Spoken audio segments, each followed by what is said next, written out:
Numbers 21.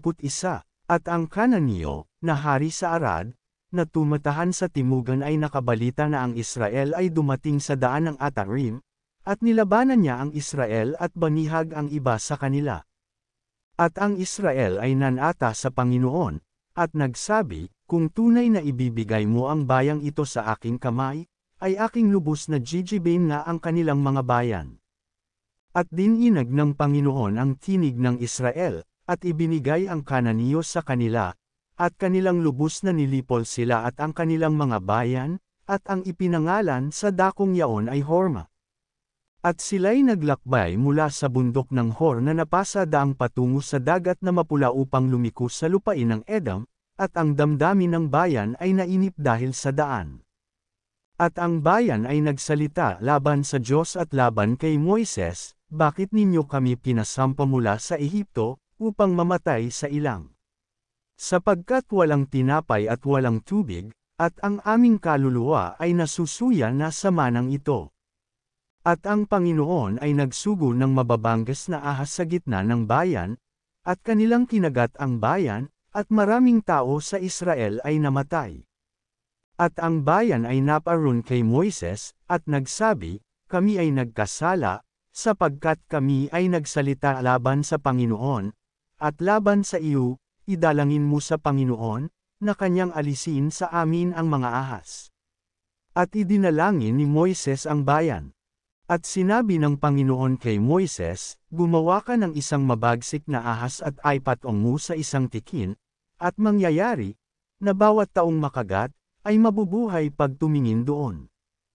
At si Moises ay gumawa ng isang ahas na tanso at ipinatong sa isang tikin, at nangyari, na pag may nakagat ng ahas ay nabubuhay pagtingin sa ahas na tanso. At ang mga anak ni Israel ay naglakbay, at humantong sa Oboth. At sila'y naglakbay mula sa Oboth, at humantong sa Abarim sa ilang na nasa tapat ng Moab, sa dakong sinisikatan ng araw. Mula roon ay naglakbay sila, at humantong sa libis ng Zered.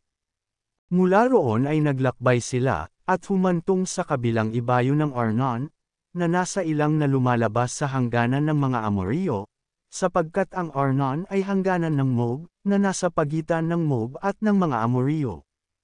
Kaya't sinasabi sa aklat ng mga pakikipagbaka ng Panginoon, ang Vahib ay sa Sufa, at ang mga libis ng Arnon.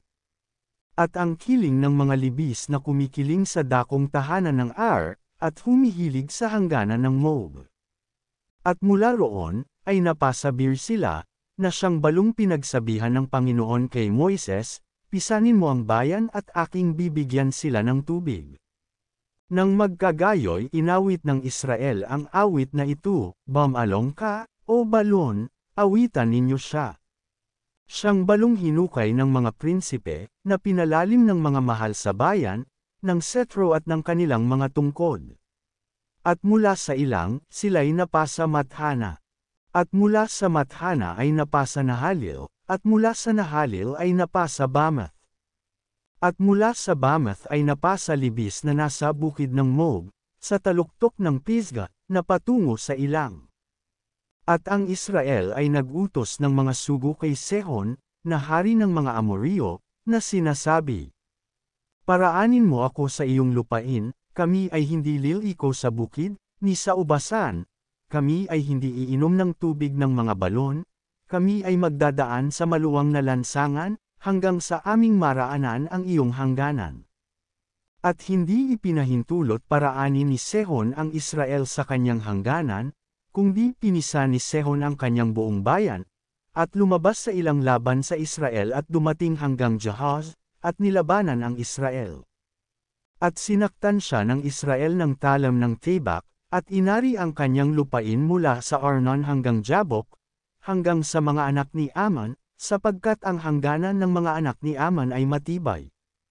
At sinakop ng Israel ang lahat ng mga bayang ito, at ang Israel ay tumahan sa lahat ng mga bayan ng mga Amoreo, sa Hisbon at sa lahat ng mga bayan ni Yaon. Sapagkat ang Hisbon ay siyang bayan ni Sehon na hari ng mga Amoreo, na siyang nakipaglaban sa unang hari sa Moab, at sumikop ng buong lupain ni Yaon sa kanyang kamay hanggang sa Arnon. Kaya't yaong mga nagsasalita ng mga kawikaan ay nagsasabi, halina kayo sa Hesbon, itayo at itatag ang bayan ni Sehon. Sapagkat may isang apoy na lumabas sa Hesbon, isang liyab na mula sa bayan ni Sehon, na sumupok sa Ar ng Moab, sa mga Panginoon sa matataas na dako ng Arnon. Sa Abamu, Moab, ikaw ay napahamak, o bayan ni Chimos, na nagpagala ng kanyang mga anak na lalaki, at ipinabihag ang kanyang mga anak na babae, kay Sehon na hari ng mga Amoryo. Aming panyana sila, ang Hesbon ay namatay hanggang sa Dibon, at aming iniwasak hanggang Napha, na umaabot hanggang Medeba. Ganito tumahan ang Israel sa lupain ng mga Amoryo. At si Moises ay nagsugo upang tumiktik sa Jazer, at kanilang sinakop ang mga bayan ni Yaon at pinalayas nila ang mga Amoryo na nandoon. At sila'y lumiko at umahan sa daan ng Basan, at si Og na hari sa Basan ay lumabas laban sa kanila, siya at ang buong bayan niya, upang makipagbaka sa Edrei.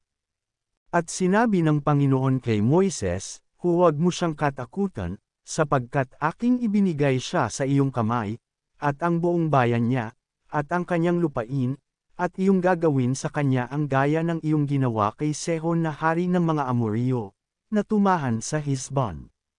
Gayon nila sinaktan siya, at ang kanyang mga anak, at ang buong bayan niya hanggang sa walang natira sa kanya, at kanilang inari ang kanyang lupain.